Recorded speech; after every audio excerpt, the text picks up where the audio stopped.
Google पे जहाँ एबे समस्त हाथ मुठारे पैसा लेन देन पाई गूगल पे साजिची एक प्रमुख माध्यम।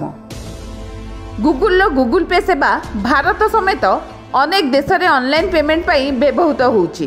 गत 2022 रे गूगल वॉलेट प्रचलन पर जीपी व्यवहारकारी संख्या रे द्रुत वृद्धि घटी। ऑनलाइन कारबार पाई यह उपभोक्ता मानक प्रथम पसंद एवं पलटिची। यदि आप निज स्मार्टफोन रे गूगल पे ऐप इंस्टॉल करिसेंती तेबे आपनक पई एक बहुत गुरुत्वपूर्ण खबर रही। गूगल पे सेवा जून 4 पर बंद हेबाकु जाउची। गूगल 4 जून 2024 रु बंद करदेव यार बहु चर्चित एवं बहु लोकप्रिय ऐप गूगल पे। ए खबर ऑनलाइन कारबार करथिबा उपभोक्ता टेंशन को बढ़ाई देछि। जीपी बंद हेबो ए खबर सत। गूगल ए निष्पत्ति द्वारा केउं देश प्रभावित हेबाकु जाउछि ता आसंतु जानिबा।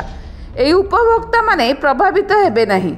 गूगल यार गूगल पे सेवा बंद करबाकु जाउछि किंतु गूगल ए निष्पत्ति भारतीय व्यवहारकारी उपरे कौनसी प्रभाव पकेबा नहीं।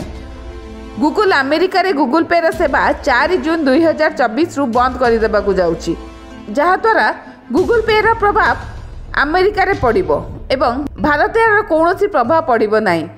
जून 4 पर गूगल पे ऐप केवल भारत एवं सिंगापुर रे काम करिवो, जेतेबेले कि अन्य देश रे यार सेवा संपूर्ण बंद होई जिवो। रिपोर्ट सर्वसाधारण न्यूज।